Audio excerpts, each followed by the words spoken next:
देखिए स्टूडेंट्स, आज आपके लिए ये एक क्लोरीन बनाने की विधि का वर्णन करेंगे Cl2 का। ठीक है, जो Cl2 बनाई जाती है स्टूडेंट्स, ये डीकन विधि द्वारा बनाई जाती है। किससे? डीकन विधि द्वारा हम आज आपको Cl2 का निर्माण बताएंगे। डीकन प्रोसेस जो होता है, ये Cl2 के निर्माण का एक इंडस्ट्रियल प्रोसेस होता है, एक औद्योगिक निर्माण की विधि होती है। सबसे पहले इस डायग्राम में हम आपको बताएंगे ये अलग अलग जो पार्ट बने हुए हैं, इनके नाम क्या हैं, इनको ध्यान से समझना है।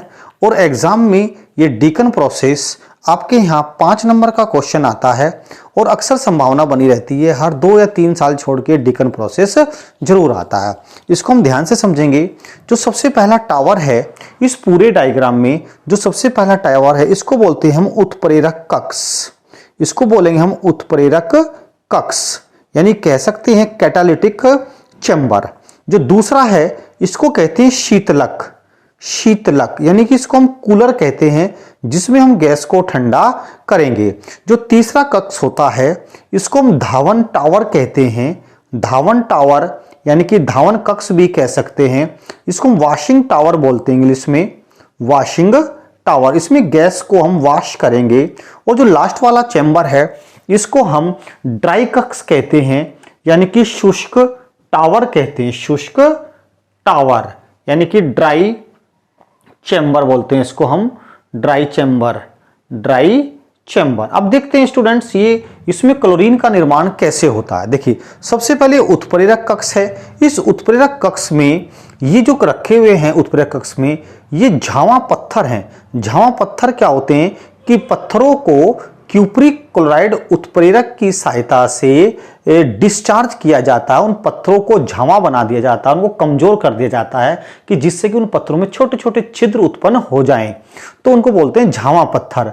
तो इस उत्प्रेरक कक्ष में क्यूप्रिक क्लोराइड से भीगे हुए झावा पत्थर रखे होते हैं और यहां से हम इस इनलेट से HCl प्लस वायु को हम इसके अंदर प्रवाहित करते हैं। जैसे हम इसके अंदर HCl और वायु को प्रवाहित करते हैं तो इस कैटालिटिक चैम्बर के अंदर 450 डिग्री सेल्सियस का ताप उत्पन्न हो जाता है। इसके अंदर 450 डिग्री सेल्सियस का ताप उत्पन्न हो जाता है। और देखिए, ध्यान देने की बात है कि इस उत्प्रेरक कक्ष के अंदर ही क्लोरीन गैस बन जाती है। और क्लोरीन गैस कैसे बनती है ये आपको मालूम ही है। ये इक्वेशन कैसे लिखते हैं हम?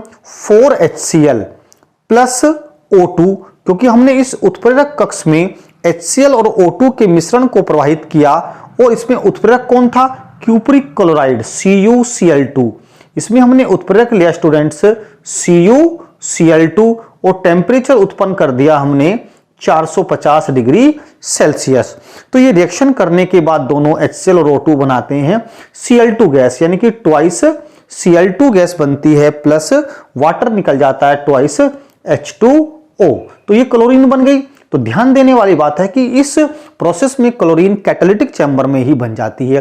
अब जैसे ही क्लोरीन गैस इस उत्प्रेरक कक्ष में बनती है तो इस निकास नली के द्वारा पास होती हुई वो शीतलक में आ जाती है, यानी इसमें आ जाती है शीतलक में। और यहाँ ठंडा होने के बाद यहाँ पर पानी भरा होता है, इसमें ये वाटर भरा होता है। इस वाटर के साथ ये ठंडा होने के बाद ये गैस फिर यहाँ से आती हुई, यहाँ से आती आती धीरे धीरे धीरे फिर इसमें आ जाती है। ये आपका किसमें बेटा? धावन कक्ष में आ जाती है, वॉशिंग टावर में। इस धावन कक्ष में क्या होता है कि ये पत्थर के टुकड़े भरे होते हैं, स्टोन के टुकड़े भरे होते हैं और ऊपर से पानी टपकता रहता है। अब हमारे पास यहाँ गैस आई, क्लोरीन गैस आई। इस क्लोरीन में क्या होता है? एक तो वाटर की H2O की अशुद्धि होती है वाष्प के रूप में, और कुछ HCl की अशुद्धि भी होती है इस Cl2 गैस में, यानी कि HCl और कुछ वाष्प की अशुद्धि होती है। और जैसे ही गैस ऊपर जाती है इन पत्थरों के बीच में और ऊपर से गिरते हुए पानी से वो गैस वाष्प होती हुई, धुलती हुई, वो तो गैस तो ऊपर निकल जाती है, लेकिन उसके अंदर जो अशुद्धि है पानी की और HCl की, वो नीचे यहाँ चैम्बर में इकट्ठा हो जाती है और गैस फिर यहाँ से निकास नली से होती हुई फिर लास्ट वाले टावर में, यानी कि शुष्क टावर में चली जाती है। और गैस H2SO4 के द्वारा इस गैस को ड्राई कर लिया जाता है। H2SO4 के द्वारा इस गैस को ड्राई कर लिया जाता है और क्लोरीन गैस ऊपर से निकल जाती है और जो उसमें अशुद्धियां होती हैं वो नीचे यहां पर कलेक्ट हो जाती हैं। एक बार फिर समझिए, ये है उत्प्रेरक कक्ष। उत्प्रेरक कक्ष में क्या होता है कि ये झावा पत्थर रखे होते हैं क्यूप्रिक क्लोराइड से भीगे हुए। इस उत्प्रेरक कक्ष में हम लोग क्या करते हैं, HCl व ऑक्सीजन का मिश्रण प्रवाहित करते हैं और यहां का टेम्परेचर रखते हैं हीटर के द्वारा 450 डिग्री सेंटीग्रेड। तो HClO2 से रिएक्शन करके क्यूप्रिक क्लोराइड के प्रेजेंस में 450 डिग्री सेंटीग्रेड पर क्लोरीन बनाती है। अब जो यहां से जो क्लोरीन गैस आती है इस कूलर में ठंडी होकर इस निकास नली के द्वारा इस धावन टावर में, धावन कक्ष में आ जाती है। इसमें पत्थर के टुकड़े भरे होते हैं और इस क्लोरीन में वाष्प की प्रेजेंस में H2O की अशुद्धि होती है और HCl की कुछ अशुद्धि रह जाती है और ऊपर टपकते हुए पानी से वो गैस वाश होकर प्योर रूप में यहां से आ जाती है। क्लियर? और बाकी अशुद्धि नीचे आ जाती है और इसे यहां के निकास नली के द्वारा ये पहुंचती है शुष्क टावर में और शुष्क टावर में फिर H2SO4 के द्वारा उस गैस को ड्राई कर लिया जाता है। तो क्लोरीन को यहां से आउटलेट के द्वारा हम बाहर निकाल लेते हैं और अशुद्धियां नीचे आ जाती है। This is the oldest process of chlorine formation, Deacon विधि। आजकल इसका डीकन विधि का प्रयोग नहीं किया जाता, लेकिन औद्योगिक निर्माण के रूप में आपके बोर्ड एग्जाम में अक्सर आती है। मैं समझता हूं कि आपको ये प्रोसेस समझ में आया होगा। इसको आप ठीक से लर्न कीजिएगा और जब आपको ठीक से समझ में आता है तो ये तो बनता है कि एक लाइक जरूर करें। आप लाइक बहुत कम करते हैं, कमेंट करेंगे तो बहुत अच्छा। आगे आपको नेक्स्ट वीडियो लगातार मिलती रहेंगी। Thank you.